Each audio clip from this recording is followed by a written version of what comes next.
4.5 billion years ago, there is no Earth.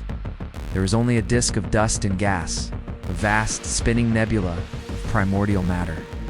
Residue from the birth of a young, unremarkable star, our Sun. This nascent world is a sphere of fire, a molten orb glowing with the trapped heat of its own violent creation, a planet under perpetual bombardment. Then, a cataclysm of a scale that defies comprehension. Over thousands of years, the debris in this ring coalesces, pulls together, forming a smaller secondary sphere. Our moon, a thick, dense blanket of carbon dioxide, nitrogen, water vapor, and volcanic gases, with no free oxygen to speak of. The pressure is immense, perhaps 100 times what it is today. The sky is not blue. It is a sullen, oppressive, orange-brown, shrouded in a perpetual haze of methane and carbon compounds. They are hot, perhaps close to boiling, and acidic from the carbon dioxide dissolved within them. The young Earth is a vast chemical laboratory, filled with all the necessary ingredients for life, yet devoid of life itself. How did this inert collection of chemicals cross the threshold from non-living to living? The answer, we believe, lies hidden in the crushing darkness of the deep ocean floor. The primordial oceans are a warm, dilute soup of simple molecules. Carbon, hydrogen, nitrogen, oxygen, phosphorus, sulfur, the 6 essential elements of life, are all present. The 2 strands then separate, and the process repeats. It is replication in its most basic, imperfect form. Mistakes are frequent, most lead to non-functional strands that fade away. It allows the cell to maintain a stable internal state, to concentrate nutrients, and to protect its precious replicating machinery. The moment this boundary forms, a line is crossed. Inside is self, outside is other. Inside is a coordinated, self-sustaining chemical reaction. Outside is life. But, by pure chance, a rare few lead to a strand that is slightly more stable, or that replicates slightly faster. This is the dawn of natural selection. It is not yet life, but it is the engine of life, humming into existence for the very first time. Here, simple organic molecules, forged in the vents or delivered from space, could become concentrated. They begin to catalyze the formation of other molecules, including the first simple proteins. They may have even developed the ability to create a protective boundary around themselves, a simple membrane of fatty acids or lipids. This was a critical innovation. The first cell wall is the emergence of a molecule that could do something extraordinary: make copies of itself. The leading candidate for this role is not DNA, but its simpler, more versatile cousin, RNA. In this RNA world, strands of ribonucleic acid acted as both the blueprint and the builder. They could store information like DNA, and they could catalyze reactions like proteins. The constant flow of energy and chemicals drives a relentless series of reactions. Simple molecules link together, forming more complex chains. Amino acids, the building blocks of proteins. Nucleotides, the building blocks of genetic material, delivered by volcanoes from the planet S interior and by comets and asteroids from the depths of space. They are a murky, olive green or brown, rich in dissolved iron, and they are utterly, profoundly sterile. They cover almost the entire planet, a global ocean dotted with the peaks of towering black volcanoes, the only land to be seen. Chimneys of rock on the seabed, spewing out superheated mineral-rich water from the planet's mantle. They are oases of chemical energy in a dark world. Around these vents, a powerful chemical gradient is established. The hot alkaline water from the vent mixes with the cooler, more acidic ocean water. This interface is a natural engine, a powerhouse of chemical potential.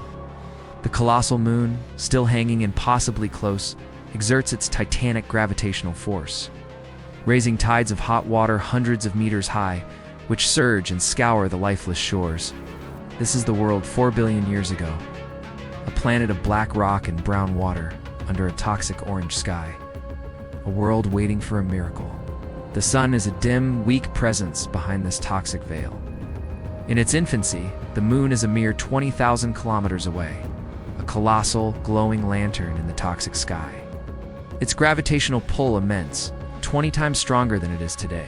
No? As the surface temperature drops below the boiling point of water, a pivotal moment arrives. The vast quantities of water vapor held in the superheated atmosphere begin to condense. The first drop of rain falls. It sizzles into steam the moment it touches the hot black rock. But it is followed by another and another. A drizzle becomes a downpour. A downpour becomes a torrent. It looms. A constant reminder of the violence of our solar system's youth. Rain falls from the thick brown sky, not for 40 days and 40 nights, but for hundreds of thousands of years. It cascades over the black volcanic crags, carving the first channels, the first riverbeds, pooling in the vast shallow basins of the young planet. The sound is a constant, deafening roar, a hiss of water on rock that fills the world. A rogue protoplanet, roughly the size of Mars, which we now call Vea, approaches on a collision course. It is not a glancing blow, it is a world-shattering impact. They strikes the molten Earth, plunging deep into its core. The energy released is apocalyptic. Trillions of tons of vaporized rock and mantle are blasted into orbit, a glowing ring of debris encircling the wounded, incandescent Earth. It is not a home, it is a hellscape, a Hadean nightmare. The surface is a roiling ocean of magma, thousands of degrees hot. Under a sky thick with choking gases and silicate vapor, the relentless bombardment from space lessens. The planet's internal furnace begins to cool, ever so slightly. A thin black skin of basalt starts to form on the surface of the magma ocean, like the crust on a cooling pool of lava. Ow! It is a fragile, unstable shield. It cracks, founders, and sinks back into the molten mantle, only to be replaced by new crust. For millions of years, the planet's surface is a shifting mosaic of black rock and glowing red fissures. There is no air, no water, no life. Only heat, rock, and the relentless rain of cosmic debris. In this swirling chaos, gravity is the silent architect. It pulls particles together, pebble to boulder, boulder to mountain, mountain to planetesimal. A cosmic ballet of accretion played out over millions of years in the cold, black theater of space. Collisions are the sculptor's tool. Each impact is a flash of unimaginable energy, melting rock and metal, adding mass to a growing protoplanet. For 100 million years, this is the state of our world. Gravity, the patient architect, goes to work once more. Oh. The Earth, now larger and forever altered, slowly begins to heal. Above this hellish landscape, the atmosphere is a crushing alien thing. The Earth continues its slow, patient cooling. This is not a storm as we know it. It is a deluge on a planetary scale, a great flood that lasts for millennia. Slowly, painstakingly, the oceans are born. They are not the blue, vibrant seas of today. The stage is set, but the theater is empty. The question that has haunted humanity for centuries is not what life is made of, but how it began. Here, far from the sun's gaze, are hydrothermal vents. Within the porous, sponge-like rock of these vents, tiny compartments act as natural test tubes. It is here, in these microscopic crucibles, that the first great step may have been taken. Imagine a single strand of RNA floating in a mineral-rich pore. It attracts complementary nucleotides, assembling a mirror image of itself. Over countless generations of chemical trial and error, these Na molecules grow more complex. It separates the internal chemistry from the chaotic external environment. These first living things are not animals, not plants, not even bacteria as we know them. They are protocells, fragile bubbles of chemistry clinging to existence in the turbulent deep ocean. They are infinitesimally small, unimaginably simple. Their energy comes not from sunlight, but from chemosynthesis, harvesting the chemical energy from the minerals spewing from the hydrothermal vents. Oh, great. For hundreds of millions of years, this is the state of life on Earth. A secret, hidden world of microbes thriving in the crushing dark of the abyss. Slowly, tentatively, they evolve. They spread from the vents, colonizing the seabed, flourish in the sunlit seas, basking in the endless energy of the sun. They are engaged in a planetary-scale engineering project, but they are unaware of its consequences. The oceans are rich in dissolved iron, a legacy of the planet's formation. As the cyanobacteria pump out oxygen, it immediately reacts with this iron, causing it to rust. The iron precipitates out of the water, settling on the seabed in vast layers. Today, we mine these layers as banded iron formations, the rust of a young planet, a physical record of the first time the world took a breath. The cyanobacteria, the agents of this change, survive in small pockets of open water or beneath the ice. For 300 million years, the Earth oscillates between a frozen wasteland and a hothouse. It is a time of immense environmental stress. Their revolutionary new metabolism has a waste product, a gas that is highly reactive, highly toxic to the anaerobic life that has dominated the planet for eons. It is a far more powerful and efficient source of energy than anything that came before. This partnership unlocks vast new reserves of energy that can be used to build bigger, more complex bodies. A new series of snowball Earth events, the Cryogenian period, sees the planet freeze over more completely than ever before. For millions of years, it is a world of ice, the oceans sealed beneath a frozen crust, kilometers thick. The pressure on life is unimaginable. Only the hardiest survive in volcanic hotspots or sunlit cracks in the ice. They are not animals as we know them. Lying on the sandy bottom are flat, segmented, leaf-like organisms. This is Dickinsonia. It can be up to a meter long, an oval-shaped mat, ribbed with parallel segments, has no discernible organs. It moves slowly across the microbial mats that carpet the seafloor, absorbing nutrients directly through its body's surface. It is less an animal, more a mobile, animate bath mat. They have no heads, no guts, no limbs, no mouths. They are bizarre quilted, fractal patterns, unlike anything alive today. They are nature's first drafts for multicellular life. For roughly a billion years, from 1.8 billion to 800 million years ago, evolution seems to slow to a crawl. The newly liberated seas are enriched, primed. For the first time, life becomes visible to the naked eye. This is the Ediacaran period, and its inhabitants are life's first, strange experiment with size. The intense, repetitive environmental stress of the ice ages has acted like a selective filter, wiping out old, stable ecosystems and creating vast new opportunities. Charnia looks like a frond or a fern, its body a delicate, branching pattern of self-similar shapes. It stands upright in the gentle currents, perhaps filtering microscopic food particles from the water, or like a plant, relying on symbiotic algae within its tissues. But it is not a plant. It is something else entirely, a life form from a lost kingdom. The genetic toolkit, assembled during the Boring Billion, is now ready to be deployed. The world is on the cusp of a revolution. In the unseen world of microbes, the fundamental building blocks of complex life are being put into place. Cells are developing more sophisticated ways to communicate, to cooperate. The first tentative steps towards multicellularity are being taken, with simple colonies of cells clinging together. Sexual reproduction evolves. It's a revolutionary method of shuffling genes that dramatically accelerates the pace of evolutionary change. The world is a simmering pot, the pressure slowly building. The Boring Billion is life's long, quiet apprenticeship, a preparation for the explosion that is to come. The oceans are still dominated by single-celled eukaryotes and bacteria. The stromatolites continue their slow work. The land remains utterly barren. This immense stretch of time is often called the Boring Billion. The stage is set for a second, more visible dawn of life. In the aftermath of the oxygen crisis, a new kind of cell emerges, the eukaryote. These cells are larger, more complex. They have a nucleus to protect their DNA, and crucially, they have internal power plants called mitochondrial descendants of an ancient bacterium that learned to not just tolerate oxygen, but to harness its power through respiration. They are the sole inhabitants of the planet, their existence a fragile secret held by the deep. It is a pollution crisis on a global scale. For the anaerobic life that still fills the oceans, oxygen is a corrosive poison. It rips apart their cellular machinery. The slow, inexorable rise of atmospheric oxygen triggers the planet's first, and perhaps greatest, mass extinction. Entire ecosystems of anaerobic microbes, which had reigned for over 1 billion years, are wiped out.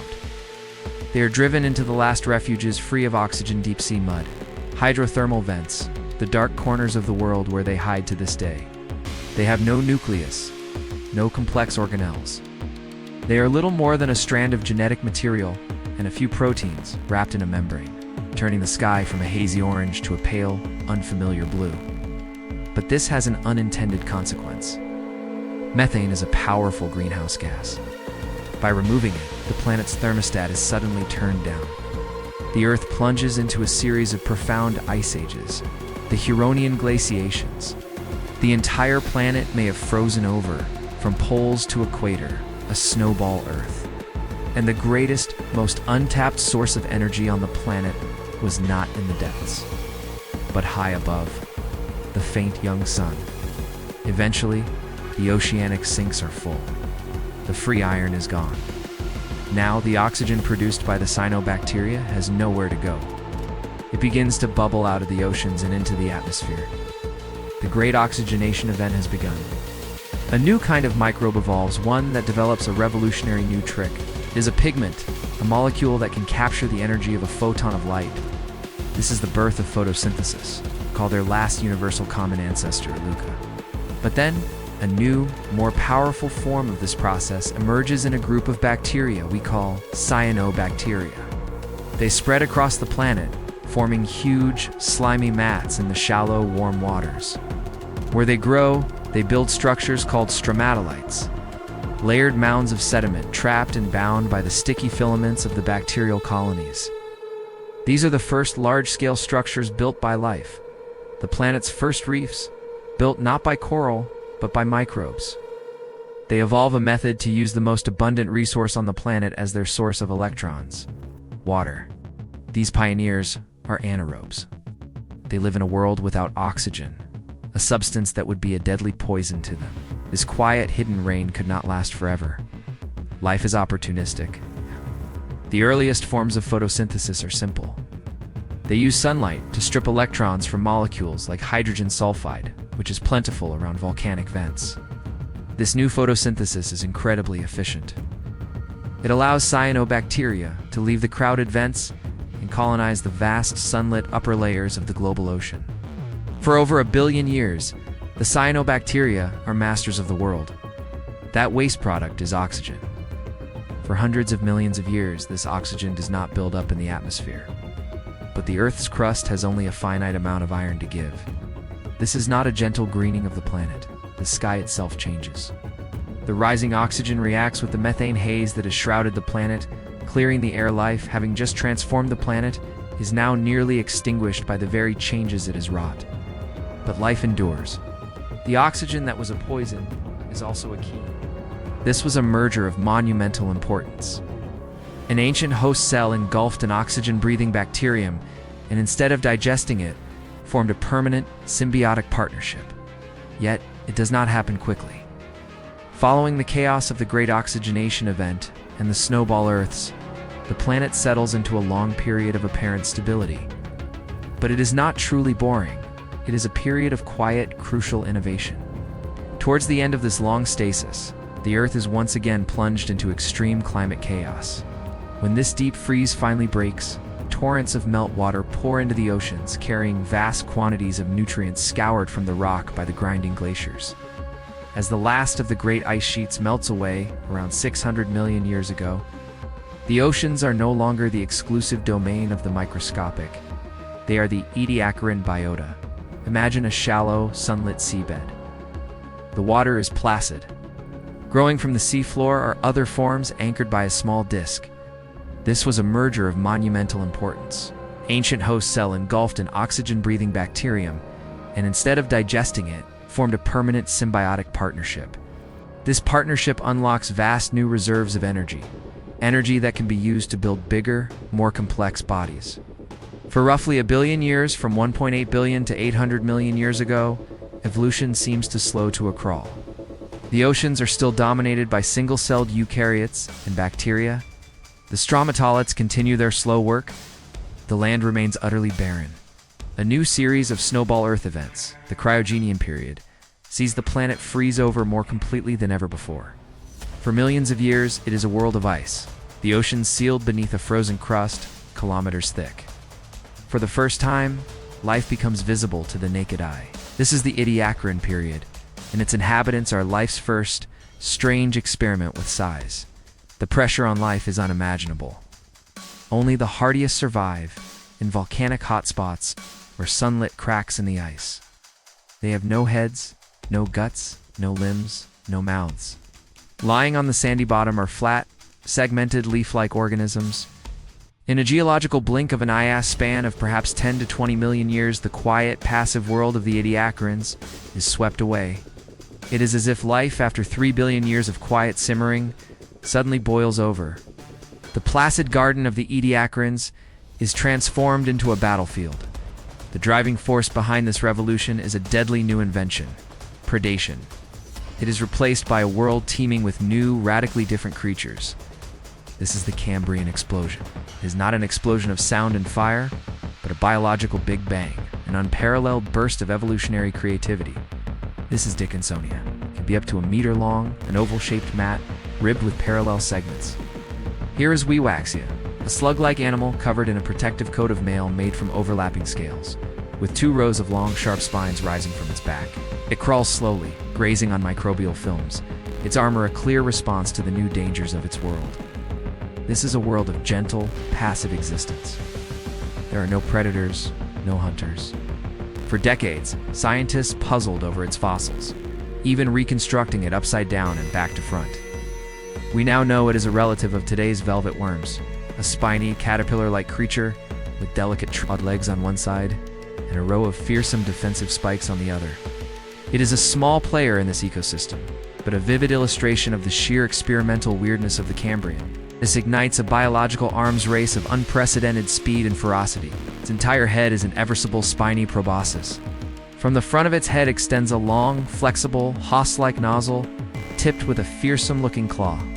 This is Opabenia. It uses its strange nozzle to probe the mud and snatch up soft-bodied prey, stuffing it into a mouth located on the underside of its head. Opabenia is so strange that when it was first presented at a scientific conference, the audience burst into laughter, believing it to be a joke. But it was real, another of nature's wild experiments. When an unwary trilobite scuttles past, the proboscis shoots out, the spines grip the prey, and the worm drags its meal back into its burrow. The age of passive grazing is well and truly over. To survive, you need to be a better hunter, or you need better defenses. Evolution spirals into a frenzy of innovation. Shells, spines, and exoskeletons appear, offering protection from the new predators. Legs, fins, and complex muscles evolve for movement to chase and to flee. Eyes, feelers, and complex nervous systems develop to navigate this new, dangerous world. There is no evidence of jaws, teeth, or claws. It is a world of arthropods, the ancestors of insects, spiders, and crustaceans. It is a world of mollusks and worms, and the first primitive chordates, the group that will one day include us. They are arthropods, encased in a hard, 3-lobed exoskeleton of chitin. They have complex, multi-lensed compoundism, the first sophisticated visual organs on the planet. They see their world not with the clarity we know, but as a mosaic of light and shadow, exquisitely sensitive to movement. They are the prey for many, and they have a simple but effective defense. When threatened, many can roll themselves into a tight armored ball, protecting their soft underbelly. For 270 million years, the trilobites will persist, crawling, burrowing, and swimming through the Paleozoic seas, a testament to their successful design. Let us dive into these alien yet foundational seas. These creatures absorb, filter, or graze on slime. Sunlight filters down, illuminating a seascape of algal mats and vast reef-like structures built by sponge-like organisms called archaeocyathids. The sea floor is a hive of activity. Scuttling across the mud is the most iconic and successful creature of this age, the trilobite.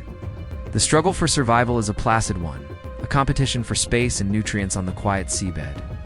For millions of years, this strange, silent garden of quilted life forms is the pinnacle of creation. They're a failed experiment, a branch on the tree of life that would be almost entirely pruned away. Their alien body plans would vanish, leaving behind only faint impressions in ancient sandstone. They are a ghost lineage, a glimpse of a world that might have been. But their time is coming to an end. The world is about to get a lot more dangerous. It has no discernible organs.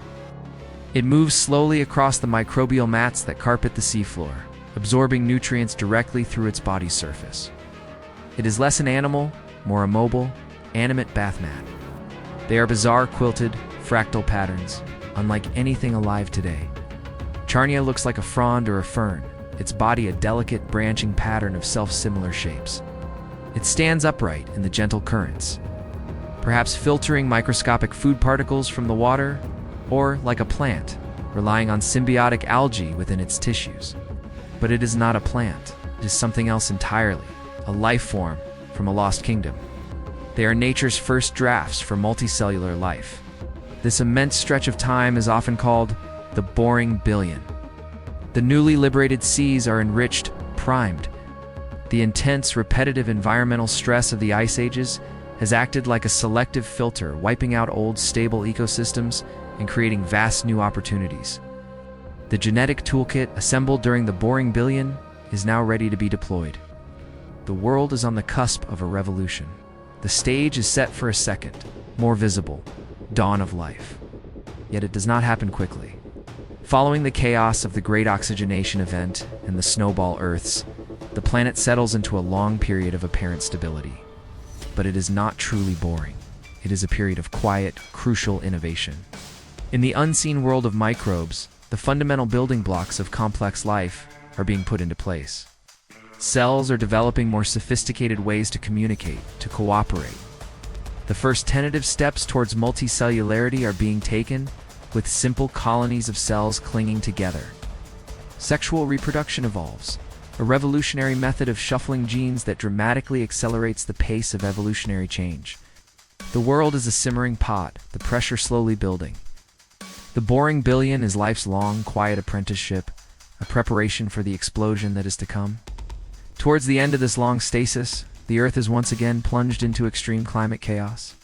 When this deep freeze finally breaks, torrents of meltwater pour into the oceans, carrying vast quantities of nutrients scoured from the rock by the grinding glaciers. As the last of the great ice sheets melts away, around 600 million years ago, the oceans are no longer the exclusive domain of the microscopic. They are the Ediacaran biota.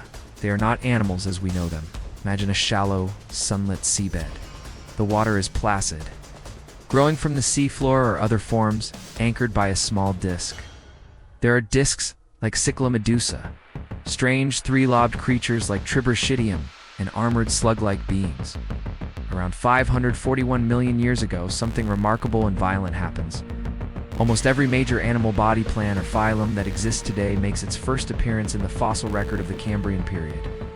For the first time, creatures are actively hunting and eating other creatures. The Cambrian Ocean is a world far more familiar, yet infinitely more bizarre than the one that came before it.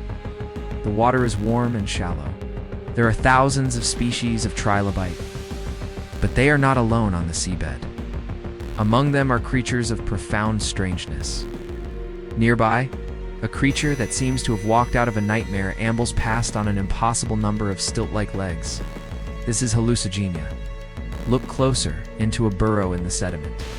A worm-like creature, a priopulid, waits in ambush. Gliding through the water column above is a creature that defies belief. It has 5 eyes on short stalks, providing 360-degree vision. All of these creatures, however, live in fear. They live in the shadow of the Cambrian's great predator, the king of this ancient ocean. It is Anomalocaris, the abnormal shrimp. But it is no shrimp. At the front of its head are 2 large stalked compound eyes, each containing thousands of lenses, giving it superb vision. It cannot chew in the way a modern creature can, but it can constrict and crush. A trilobite forages on the seafloor, its antennae and eyes scanning for danger. Shadow falls over it. A world of armor and eyes, of claws and jaws. While trilobites still scurried across the seabed, new and even more formidable predators emerged. The oceans grew ever more dangerous. Not the squid and octopus we know today, but their ancient relatives, the orthocones. Imagine a squid-like creature living inside a long, straight, conical shell. The jawless armored fish of the Cambrian had given rise to new forms. In the Silurian, a revolutionary innovation appeared: the jaw. Vast, empty landscapes of bare rock and sterile dust, baked by a sun whose ultraviolet radiation was unfiltered by a substantial ozone layer. The air was breathable for the new oxygen-loving life in the sea, but the land itself was hostile. Evolving from the gill arches that supported the gills, the jaw was a game changer. It allowed fish to bite, to grasp, to chew. A new respiratory system is needed to extract oxygen from the atmosphere. And finally, reproduction. The simple method of releasing sperm and eggs into the water to meet and fertilize is not an option on dry land. Small pores, called stomata, that could be opened and closed to allow for gas exchange while minimizing evaporation. They were still tied to the water, needing moisture to reproduce, but they were beginning their beachhead invasion. A new way to bring gametes together and to protect the developing embryo from drying out is required. They had no true roots, no stems, no leaves. They clung to the damp rocks at the edge of streams and pools, forming a thin, green scum. They were the first hint of color in the monotonous brown landscape. Their pre-existing exoskeletons, which had evolved as armor against marine predators, provided a perfect solution to the problem of gravity and desiccation on land. The hard external skeleton supported their bodies and helped seal in moisture. The sea beside you is teeming with life. Trilobites, sea scorpions, and primitive fish patrol the shallows. As these first plants died and decomposed, they created the very first pockets of soil. Their simple, root-like rhizoids broke down the surface of the rock, releasing minerals. They stabilized the dust, creating a thin, organic-rich layer that could hold moisture. They were ecosystem engineers, terraforming the planet on a microscopic scale. They were preparing the ground for those who would follow. On land, gravity is a relentless, crushing force. The shallows were a dangerous place. For a small, soft-bodied creature, the land, for all its physical hardships, offered one huge advantage. Safety. There were no predators. A body needs structural support to avoid collapsing under its own weight. They were the descendants of the green algae that flourished in the shallow coastal waters and freshwater pools. For millions of years, these algae would have lived on the edge, in the intertidal zone, periodically exposed to the air at low tide. This was the training ground. Generation after generation, the algae that could best withstand a few hours of exposure to the air were the ones that survived. In water, an organism is constantly bathed in its life-giving medium. On land, the air is dry, constantly sucking moisture from any exposed tissue. Desiccation drying out, 'tis a constant threat. But turning to face the land is like looking at the surface of Mars. A panorama of rock, sand, and dust stretches to the horizon. There are no trees, no grasses, no flowers, no soil to speak of, just raw, weathered rock. The wind whips up dust storms that scour the lifeless plains. The silence is profound, broken only by the wind in the lap of the waves. It transformed them from bottom-feeding mud grubbers into active, efficient predators. The first jawed fish, like the placoderms, were covered in heavy, bony armor, clear defense against the sea scorpions and giant cephalopods. The age of fishes was dawning. These were the new kings of the ocean. Some, like Dinosaurs, could grow shells up to 9 meters long. They were jet-propelled hunters, moving through the water by forcing jets of water from a siphon. They would have been terrifying apparitions. They're huge. Shelled bodies gliding silently through the depths, their tentacles reaching out to snatch fish and trilobites. Life has crossed a threshold, from simple and passive to complex and dynamic. The fundamental ecological structures that govern life today, food webs, predator-prey dynamics, competition, were all born in these turbulent ancient seas. In the Ordovician and the subsequent Silurian period, they diversified into a host of terrifying forms. Coral reefs, more modern in form than the ancient stromatolites, created vast, intricate habitats teeming with biodiversity. But for all this frantic, explosive evolution in the water, one realm remained almost entirely untouched. The land, the largest, Jekyllopterus, could reach over 2.5 meters in length, making it the largest arthropod that has ever lived. They had powerful swimming paddles and large pincers at the front to grab and crush their prey. They were the Anomalocaris of their day, scaled up and even more heavily armed. The foundations of the modern animal kingdom were laid. But the story of life is a story of constant change. The Cambrian was just one act in a much grander play. The oceans would continue to evolve, and beyond the shores of this teeming marine world lay the greatest, most hostile frontier of all, the barren land, is an anomalocaris, hovering above its large eyes fixed on the target. The trilobite detects the movement and bolts, scuttling for cover. The anomalocaris gives chase, its body propelling it forward with surprising speed. It extends its great appendages, the spiny arms reaching for the fleeing trilobite. If the trilobite is fast enough, it might find a crevice. If it is lucky, it might have time to roll into its defensive ball. But if it is too slow, the appendages strike home, the spines pierce its shell. It is lifted, struggling towards the terrifying circular mouth. The arms race has claimed another victim. They find trilobite fossils with distinctive W-shaped bite marks, the calling card of an anomalocaris attack. The predator would grab a trilobite, perhaps bend it to break its exoskeleton, and then crush it with its powerful jaw ring, sucking out the soft tissues within. Below the eyes are two formidable grasping appendages, jointed and lined with sharp spines. It uses these to snatch prey, like trilobites, from the water or the seabed. It is a giant for its time, reaching up to 1 meter in length. It is the world's first apex predator. Anomalocaris is a marvel of predatory engineering. It swims through the water with undulating fins running down the sides of its streamlined body. Its mouth is a bizarre circular structure made of hard, overlapping plates that form a ring. The hunt is a drama that plays out millions of times a day across the Cambrian world. This is the world forged by the Cambrian explosions, a world of hunters and hunted. The Cambrian period gave way to the Ordovician. The evolutionary arms race continued unabated. Dominating the Ordovician seas were the giant cephalopods.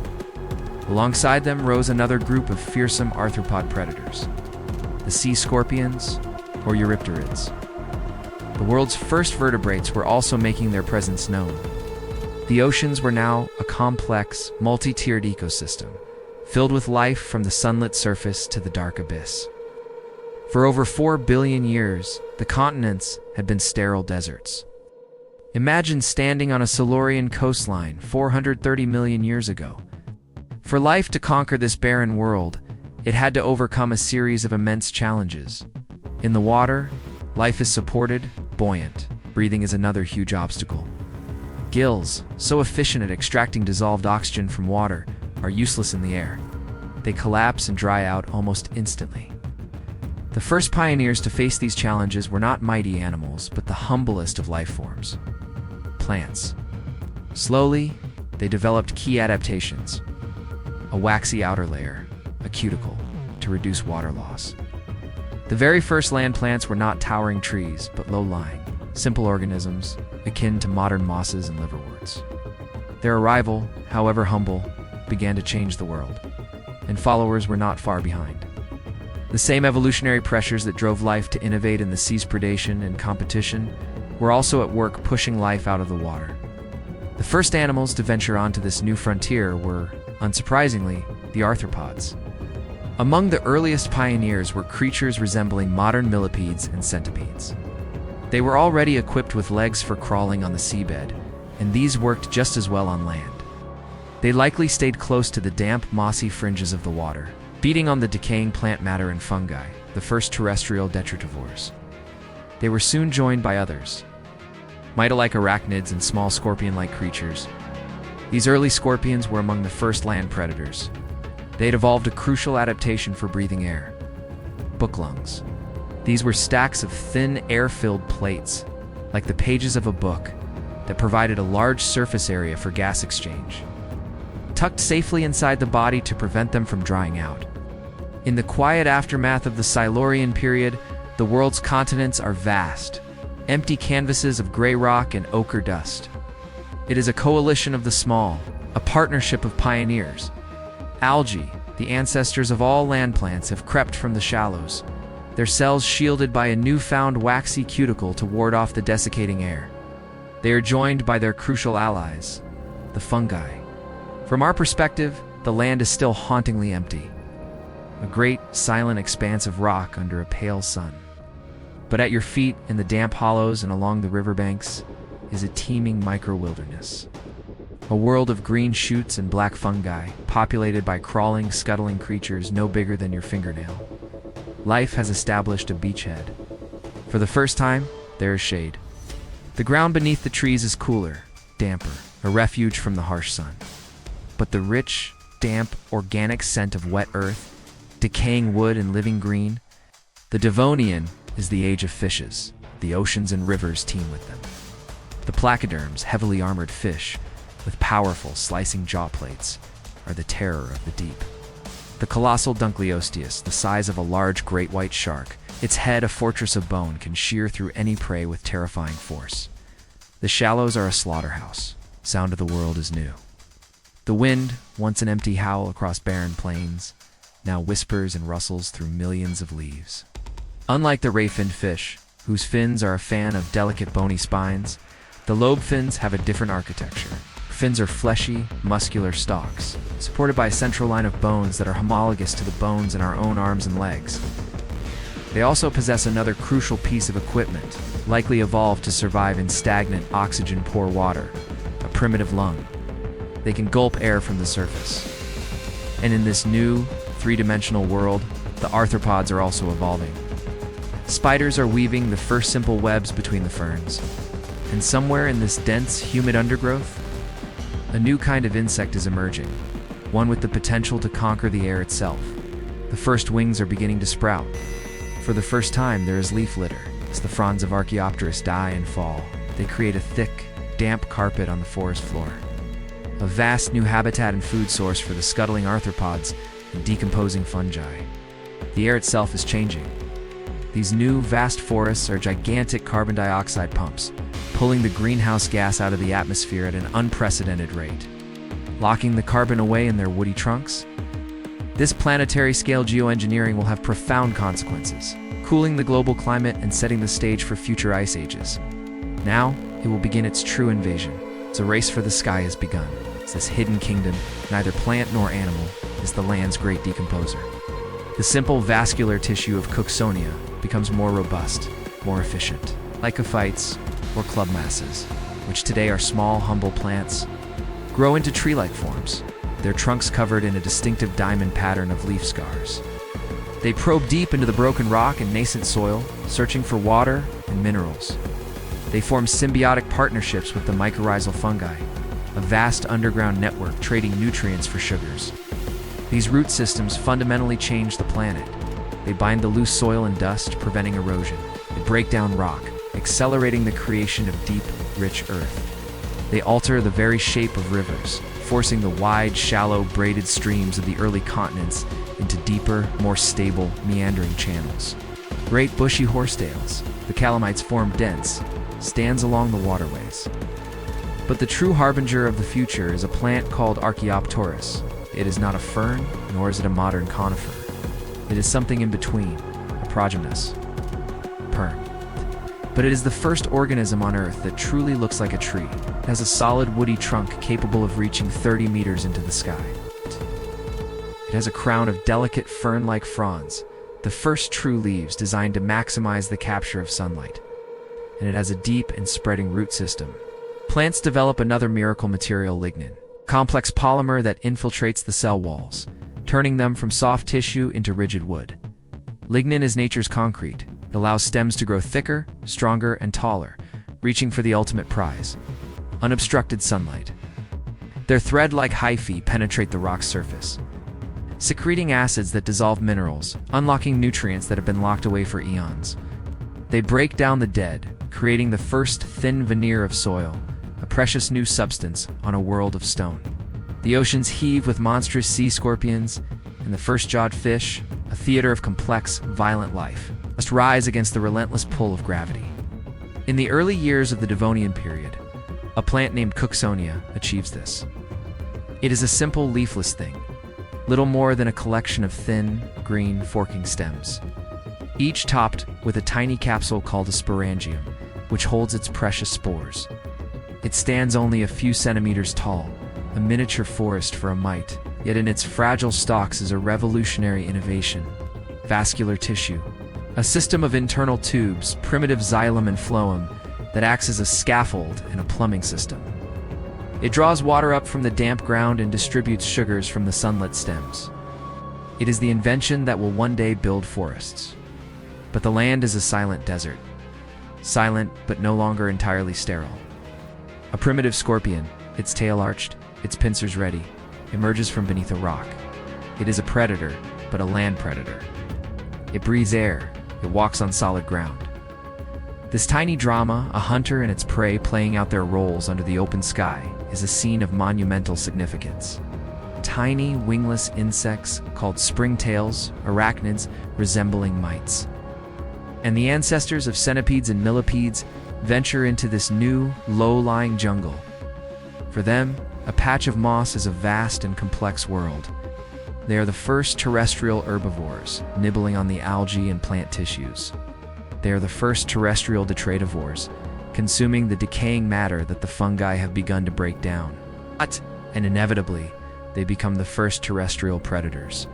Primitive scorpions and spider-like creatures armed with pincers and venom stalk this miniature Serengeti, hunting the grazers among the spore-bearing stems. It is the Cambrian arms race replayed on a new, dry stage. Imagine a scene from the late Silurian, 420 million years ago. The animals have followed the plants out of the water, bringing with them the ruthless dynamics of the ocean food webs. The land is no longer silent and sterile. It is a world of new possibilities, a vast stage waiting for new actors. The first chapter of life's story, the 3.5 billion year saga of the sea, is drawing to a close. A new epic, the epic of the land of forests and giants, of flight and fire, is about to begin. The world will never be the same again. A misty, damp landscape at the edge of a freshwater lake. Low green mats of Cooksonia, one of the first plants with simple upright stems, cover the wet ground. A creature that looks like a stocky, 10-centimeter long millipede, a pneumosmis, crawls slowly over a damp rock, its many legs moving in a hypnotic wave. It is one of the first animals known to have breathed air, a tiny pioneer in a vast empty continent. Suddenly, it freezes. Shadow falls over it. The conquest of the land has begun. The greening of the continents is underway. The story of life on land does not begin with a triumphant stride, but with a tentative microscopic crawl. At the water's edge, where dampness clings to rock, a thin green film has taken hold. This green frontier is a two-dimensional world. For a plant to truly conquer the land, it must conquer the third dimension: height. The animals that followed this first green wave were arthropods, already equipped with the advantages of an exoskeleton and jointed legs. This early Devonian world, 400 million years ago, is a world of two scales. Throughout the Devonian, the battle against gravity intensifies. Flat green carpets give way to thickets and groves. Roots are as revolutionary as wood. They anchor the towering plant against the wind. With the rise of these first forests, the world is transformed. The smell of the world is new. It is no longer just the sterile smell of dust and rock. But all of this frantic evolution on land is happening in a world where the apex predators are still confined to the water. For the smaller fish, life is precarious. But some of them have a secret advantage. They are the lobe-finned fishes. The amniotic egg is one of the greatest innovations in the history of life. It is a private pond, a self-contained life support system for a developing embryo. It is surrounded by a tough, leathery, or hard shell that protects it from damage and, crucially, from drying out. A reptile can lay its eggs on dry land, far from the water's edge. Away from the aquatic predators that feast on amphibian spawn, they split into two great lineages. A division based on the pattern of openings in the skull behind the eye socket, which allow for stronger jaw muscles. One lineage is the sauropsids, which will eventually give rise to all the reptiles, the dinosaurs, and the birds. The great equatorial swamps of the Carboniferous retreat, giving way to a harsher, drier reality. The final assembly of the supercontinent Pangaea is complete. They are replaced by hardier plants, better adapted to drought. Great forests of conifers, plants like Walchia, similar to modern Norfolk Island pines, spread across the uplands. Seed ferns and cycads become common. This is a world that looks less alien, more familiar to a modern eye. This colossal landmass stretches from pole to pole, its vast interior subject to extreme seasonal temperatures, searingly hot summers and freezing cold winters. The later Permian is dominated by a group called the therapsids, which are even more mammal-like. They have a more upright posture, with their legs positioned underneath their bodies, rather than sprawling out to the sides. This allows for more efficient movement. The Gorgonopsians are the new apex predators. Creatures like an Austrancevia, the size of a large bear, with a long, dog-like snout and a pair of terrifying saber-like canine teeth. The eruptions are not a single event, but a relentless, pulsating cataclysm that continues for hundreds of thousands of years. The immediate effect is regional devastation. Anything living in the path of the lava flows is incinerated, but the true horror is global. The planet's thermostat is broken. Global temperatures soar by 10 degrees Celsius or more. The world begins to cook. The long-term consequences of this planetary wound will poison the entire world. They're fast, powerful hunters, preying on the large, armored herbivores of the time, like the massive, turtle-like Scutosaurus. Billions of tons of carbon dioxide and sulfur dioxide are pumped into the air. The sulfur dioxide mixes with water vapor to create punishing acid rain, which falls across the globe, destroying the conifer forests and poisoning the soil. The vast forests of Pangaea wither and die. Amphibians tied to the shrinking wetlands and rivers lose their dominance. And a variety of predators, from the fearsome Gorgonopsians to smaller wolf-like Therocephalians, as the surface waters heat up, they become unable to hold dissolved oxygen. The deep ocean currents that circulate oxygen stall, the seas begin to suffocate. This creates an environment perfect for anaerobic bacteria that thrive in oxygen-poor conditions. These bacteria produce a deadly poison as their waste product, hydrogen sulfide gas. There is evidence that many of these advanced synapsids may have been warm-blooded, and some may have even possessed fur. They are not just reptiles that look a bit like mammals. They are our family, the dominant branch of the terrestrial tree of life.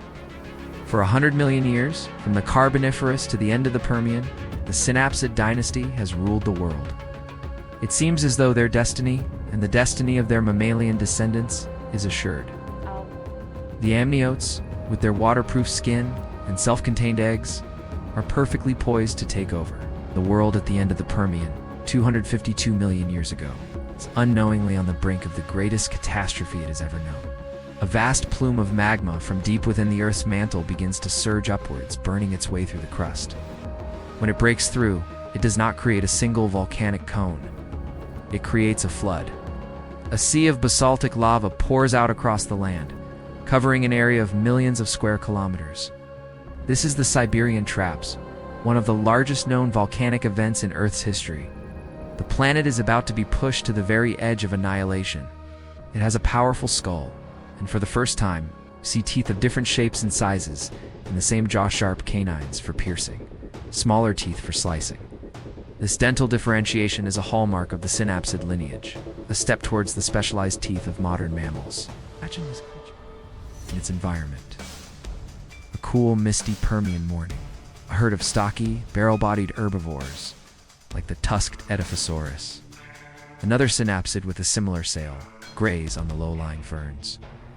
A Dimetrodon emerges from the conifer forest. It has absorbed the first rays of sun, its body temperature rising, its muscles ready for action. Selects a target and charges, a swift and brutal predator at the top of a complex and dynamic food web. The Permian becomes the first great age of the amniotes. The two major lineages, the sauropsids and the synapsids, explode in a riot of evolutionary diversification, vying for control of the new ecosystems. The age of the humid global greenhouse is over. The age of the arid continent has begun. The most famous of these is not a dinosaur, but our own distant relative, Dimetrodon. It is the apex predator of its time, reaching over 3 meters in length. Its most striking feature is the magnificent sail on its back, a flap of skin supported by long, bony spines extending from its vertebrae. The sail's true purpose is still debated. It may have been a display structure to attract mates or intimidate rivals, or it may have been a sophisticated radiator used to absorb heat from the morning sun to warm up quickly, giving it a crucial advantage over its cold-blooded prey and competitors. The other lineage is the synapsids. They have a single opening in the skull behind the eye. They are often called mammal-like reptiles, and they are the lineage that will, after a very long and convoluted journey, lead to us. The young that hatch are not gilled larvae, but miniature, air-breathing adults. ready to face the terrestrial world from the moment they are born. The world is about to change again. The long, humid party of the Carboniferous is coming to an end. The climate is beginning to dry out. The great coal swamps are starting to shrink. A new world is dawning, a world that will favor the creatures who have mastered the art of living on dry land. Inside, a series of membranes create a perfect, stable environment. The amnion encloses the embryo in a sac of fluid, cushioning it. The allantois acts as a respiratory surface and a storage sac for waste. The chorion manages gas exchange through the shell. And a large yolk provides all the nourishment the embryo needs to grow. This is the key that unlocks the continents. As the Carboniferous period wears on, these first amniotes begin to diversify. Up for now, they're all small, overshadowed by the giant insects and amphibians. But they hold the future in their shell bags. The Permian period arrives, and with it, a world transformed. The flora changes with the climate. The giant water-loving lycopod trees that dominated the Carboniferous die back, unable to cope with the dry conditions. In this new, challenging world, the balance of power shifts dramatically. In the early Permian, it is the synapsids who have the upper hand. They become the dominant large animals on Earth. Dimetrodon is a formidable hunter. As the Permian progresses, the synapsids continue to evolve. These late Permian ecosystems are sophisticated and modern-feeling. There are large herbivores, herds of smaller grazing animals, but the story of life is punctuated by catastrophe. The trigger is located in what is now Siberia, and it does not stop. First, the atmosphere is choked with volcanic gases. It's a massive injection of carbon dioxide, along with methane released as the lava burns through huge underground coal deposits left over from the Carboniferous. Triggers runaway global warming. The oceans suffer most of all. The deep ocean turns into a toxic pinkish-purple soup of anoxia and poison. This toxic water begins to well up to the surface, killing everything it touches. The protective shield that filters out the sun's deadly ultraviolet radiation is gone. The surface of the earth, land, and sea is bathed in lethal radiation, burning and mutating any life that has managed to cling on. The great coral reefs of the Permian, the fish, the last of the trilobites, who had survived for 270 million years, they all perish. The hydrogen sulfide then bubbles out of the sea and into the atmosphere. Small, adaptable creatures who manage to weather the storm. The world they enter is unrecognizably empty. The old kings are dead. All the top ecological niches are vacant. The race to inherit the earth is about to begin again, from a handful of survivors. They are the living pulse of a world on life support. But this monotonous, low-diversity world cannot last. The planet is slowly healing. A group known as the Cynodonts radiate in the shadow of Lystrosaurus. They are small, nimble, and increasingly mammal-like. In the aftermath of the extinction, a new group emerges from their ranks. The Archosaurs, the ruling lizards. Their legs move from the side of the body to a position directly underneath it. The apex predators are not yet dinosaurs. They are the Rusukians, like Pastasuchus, a 4-meter-long carnivore that walks on 4 pillar-like legs. The plains are browsed by Edosaurs, heavily armored herbivores, covered in bony plates, like reptilian armadillos. And among this cast of Archosaurian rulers, another group is making its debut. They are small, lightweight, and bipedal. They are the first dinosaurs. It is a walking pair of scissors, its massive skull filled with blade-like teeth, a terror to the herbivores of its day. The arid, monotonous climate of the Triassic gives way to a more humid, stable world. And in this new Jurassic greenhouse, the plants flourish, creating vast forests of conifers, cycads, and ferns. It is a world of plenty. And the dinosaurs respond by growing to a scale that life on land has never before achieved. It is a nimble, insect-eating opportunist, darting through the undergrowth on 2 long legs. Compared to the mighty Pastasuchus, it is insignificant. The planet is plunged into another crisis. The supercontinent of Pangaea is beginning to tear apart. As the Atlantic Ocean begins to open, vast fissures in the crust unleash another epic flood of lava, the Central Atlantic Magmatic Province.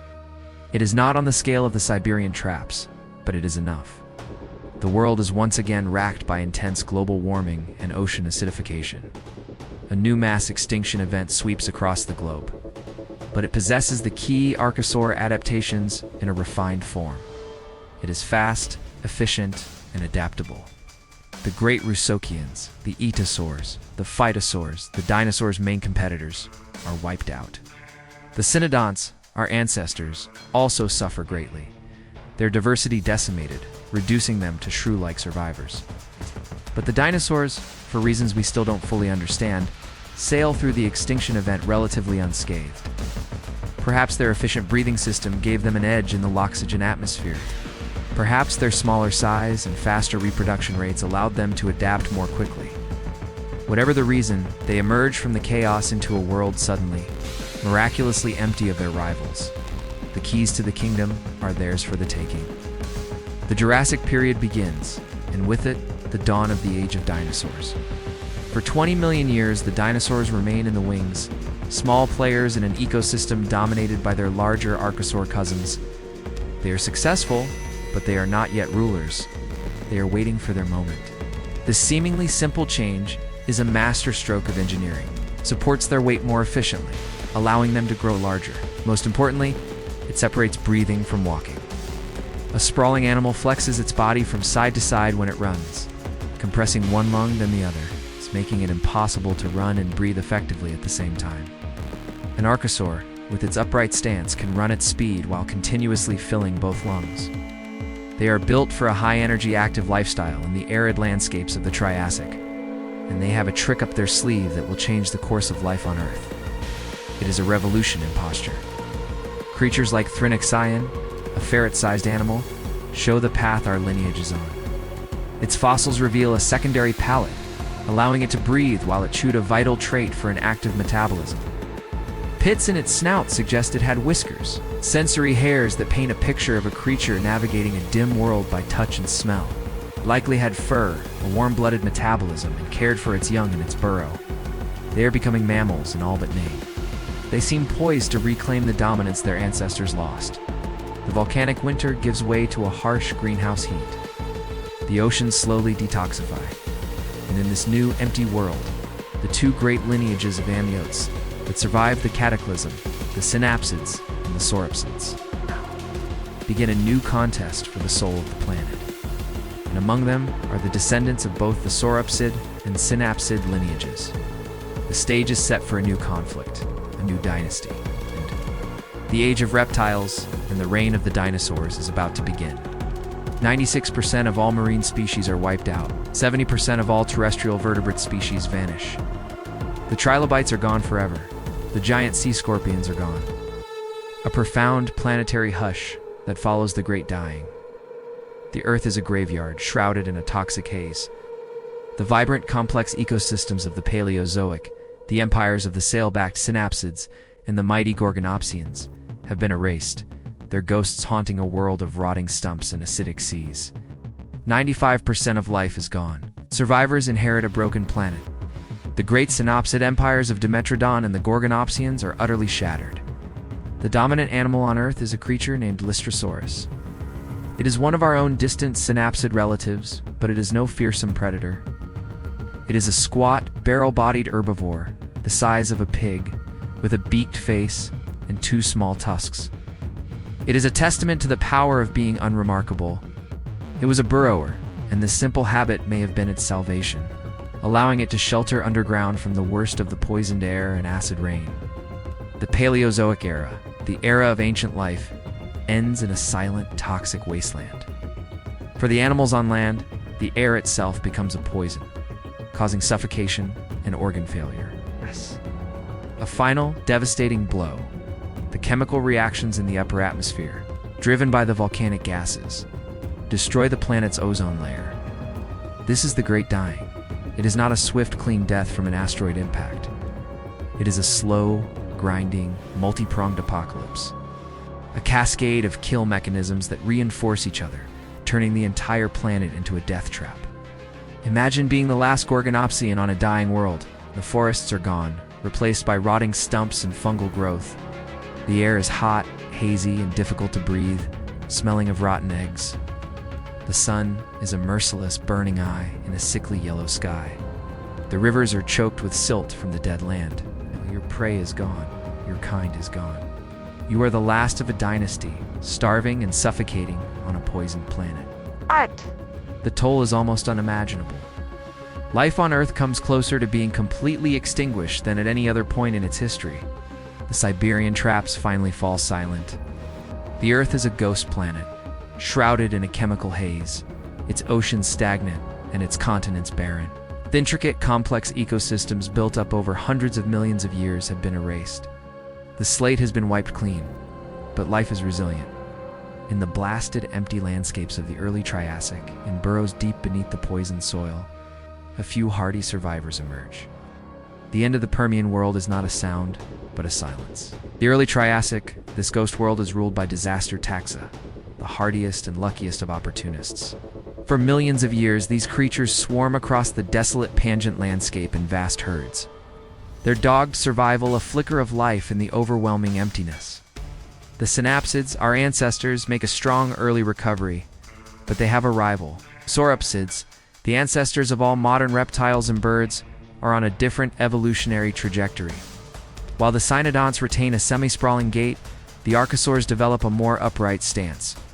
The Triassic becomes a brutal proving ground.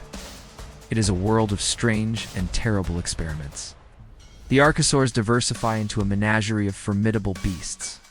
The waterways are patrolled by phytosaurs, crocodile mimics with long snouts and nostrils positioned high on their heads, near their eyes. A creature like Eoraptor, the dawn plunderer, is barely a meter long. That moment comes at the end of the Triassic 201 million years ago. This time, the victims are specific. The world the dinosaurs inherit is changing. The breakup of Pangaea creates new coastlines, new seaways. This is the age of the sauropods, the long-necked giants. They are the largest land animals of all time, living machines for converting vegetation into flesh. They are even longer than Brachiosaurus, up to 33 meters from head to tail. Much of that length being their impossibly long, whip-like tail. They are low browsers, their necks held horizontally, sweeping across the landscape like giant living rakes, stripping vegetation. The sound of their passage is a symphony of deep, resonant calls, the thud of thousand-ton footsteps, and the continuous crash of falling trees. On the forest floor, a Stegosaurus browses on low-lying cycads. It is a bizarre and wonderful creature, its back adorned with a double row of large, bony plates, its tail tipped with 4 menacing spikes. The Thagomizer. The plates, flushed with blood, may serve as a display to mates or a way to regulate temperature. But the Thagomizer is pure weaponry, a devastating defense against the bite of an Allosaurus. It is a living fortress, a 9-meter-long, 12-ton behemoth. Its head is a massive shield of bone, a frill that protects its neck, adorned with 3 formidable horns. The truly gargantuan Quetzalcoatlus, with a wingspan of over 11 meters, the size of a small aircraft, soars over the inland plains, a giraffe-sized stalker that hunts small dinosaurs on the ground. On the plains of North America, the king of all dinosaurs appears. Its head is the most powerful weapon in the history of life on land. A meter-and-a-half-long skull, not lightweight like an Allosaurus, but massively built for one purpose: to deliver the most powerful bite force of any terrestrial animal ever. Its teeth are not blades. They're thick, serrated railroad spikes of bone and enamel, designed not just to slice flesh, but to crunch through solid bone. It is being decided in the cold, black emptiness of space. The dinosaurs that see it have only seconds to witness their own doom. The impact is an event of unimaginable violence, an energy release equivalent to billions of atomic bombs. The asteroid vaporizes instantly upon hitting the shallow sea, blasting a crater 180 kilometers across in the Earth's crust. A rock, an asteroid 10 kilometers in diameter, has been on a collision course with Earth for millions of years. It is traveling at 20 kilometers a second. It is silent, and it is unstoppable. Tyrannosaurus rex. Its brain has massive olfactory bulbs, meaning it has an exceptional sense of smell, able to track its prey from kilometers away. The Triceratops forms a defensive wall with its herd, its horns a palisade of sharp bone. The Tyrannosaurus is cautious. A direct charge is suicide, It sizes up its opponent, looking for weakness. For an individual that is old, young, or sick, it might engage in a long war of intimidation. Its thunderous roar, a weapon in itself. The final attack is a marvel of biomechanics. It lunges, its huge mouth gaping, its immense jaw muscles contracting, driving its teeth through the tough hide and thick bone of its prey. The struggle is titanic, a brutal ballet of predator and prey that has played out for 1,000,000 years. The reign of the tyrant king seems absolute. Its inner ear is attuned to low-frequency sounds, the footfalls of giant herbivores. This is not a brutish monster. This is a highly sophisticated, multi-sensory hunter. The seas are no longer the domain of fish like ichthyosaurs, but are ruled by the mosasaurs, gigantic marine lizards, some over 15 meters long. The undisputed apex predators of the world's oceans. The reptilian dynasty is at its absolute zenith. They rule the land, the sky, and the sea. Their reign seems eternal, unassailable. They're social animals, moving in great herds. Their horns and frills, likely used for display and for ritual combat, but also as a lethal defense against the predators of their time. The ankylosaurs take a different approach. A creature like Ankylosaurus itself is a living tank, its back covered in a mosaic of thick, bony plates and knobs. Its defense is capped by a huge, bony club at the end of its tail, a sledgehammer capable of shattering the leg bones of any predator foolish enough to attack. They are not just inhabitants of their environment. They are its architects, their immense appetites and destructive paths constantly reshaping the Jurassic landscape. The dromaeosaurs, the raptors, are intelligent, pack-hunting killers, while not the man-sized monsters of fiction. A creature like Deinonychus is a meter-and-a-half tall, feathered predator of terrifying efficiency. Its feet armed with a huge sickle-shaped claw held aloft while it runs, ready to be deployed as a disemboweling weapon. The small, shrew-like cynodonts of the Triassic have given rise to the first true mammals. Creatures like Jeremiah, the Jurassic mother. The continents continue to drift apart, creating new oceans and isolated landmasses. The world becomes even warmer, even more lush. And a profound change occurs in the plant kingdom, a change that will reshape the world. The flowering plants, the angiosperms, appear and begin to diversify. Grasses, flowering shrubs, and hardwood trees spread across the globe. They grow faster than the old conifers and ferns, providing a new, abundant, and rapidly replenishing food source. It is a tiny, climbing animal, no bigger than a mouse. The hadrosaurs, or duck-billed dinosaurs, become fantastically successful. A herd of Edmontosaurus, each 12 meters long, moves through a grove of early magnolia trees, their broad, toothless beaks cropping vegetation, which is then ground to a pulp by hundreds of tightly packed teeth in the back of their jaws. Some hadrosaurs, like Parasaurolophus, possess huge, hollow, bony crests on their heads, connected to their nasal passages. The sound of a herd of them communicating, forcing air through these crests, would have been a chorus of deep, haunting, trombone-like calls echoing across the Cretaceous plains. It is nocturnal, its large eyes adapted for seeing in the dark, its sensitive whiskers and keen sense of smell helping it to find insects, its only safe source of food. For 150 million years, this is the story of the mammals. Life lived in the margins in the night under the feet of the giants. They are small, secretive, biding their time. Their moment seems an eternity away. A creature like Brachiosaurus stands 13 meters tall, its head held high like a giraffe, browsing on the tops of the tallest conifers. Its sheer size is its defense. In the Jurassic of North America, that predator is Allosaurus. An Allosaurus pack, which has been shadowing the giants for days, sees its chance. They emerge from the tree line. The hunt is not a simple chase. It is a war of attrition. Bosses are fast and agile, darting in to deliver deep, slashing bites with their teeth. Using their skulls like a hatchet, they wound the young giant, causing it to bleed to weaken. The sauropod defends itself, its massive feet capable of crushing a predator, its whiptail a lethal weapon. But the pack is relentless. They harass it, tire it, wait for it to collapse under its own weight and from loss of blood. The death of a giant feeds the pack for weeks.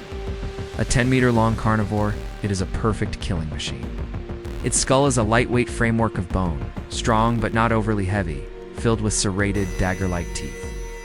Its arms are short but powerful, tipped with 3 large, wickedly curved claws. It is a pack hunter, a strategist. To power such a colossal body, it has evolved a respiratory system of unparalleled efficiency. Like modern birds, it has a system of air sacs connected to its lungs, allowing for a one-way flow of oxygenated air, a supercharged breathing apparatus that fuels its immense metabolism and helps to lighten its massive skeleton. The ground trembles as a herd of Diplodocus moves through the fern prairies. To hunt such giants requires a predator of immense power and audacity. Imagine the scene. A young sauropod has strayed from the protection of its herd. Not all dinosaurs are giants.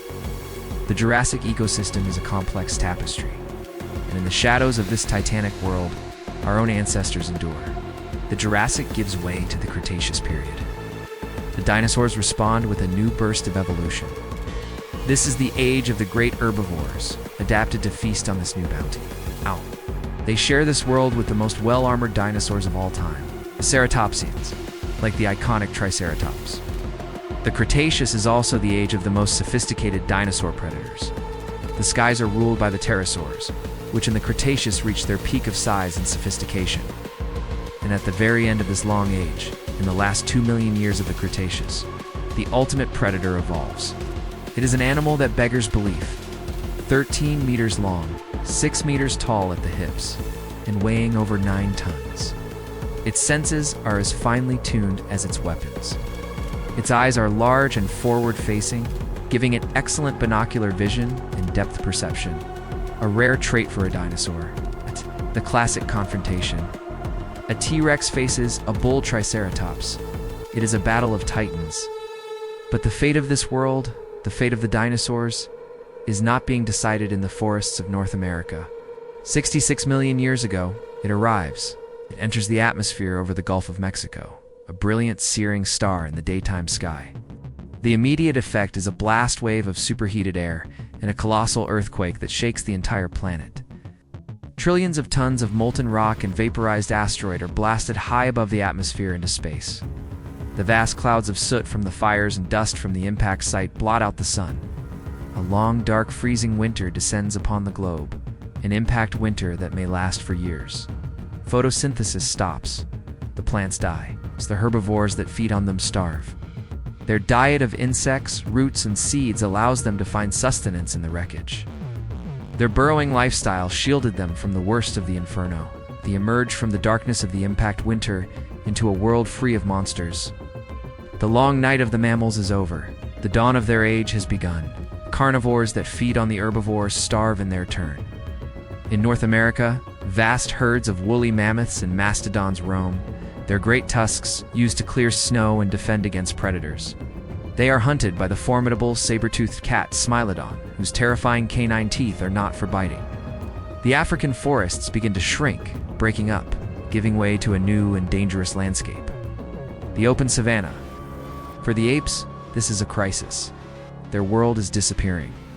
Most retreat with the shrinking forests. It is not faster than running on 4 legs, but it is more efficient over long distances. They are for carrying food, they are for carrying infants. Eventually, they are for carrying tools. It raises the head, allowing a creature to see over the grass, to spot food, and to spot danger. And most crucially, it frees the hands.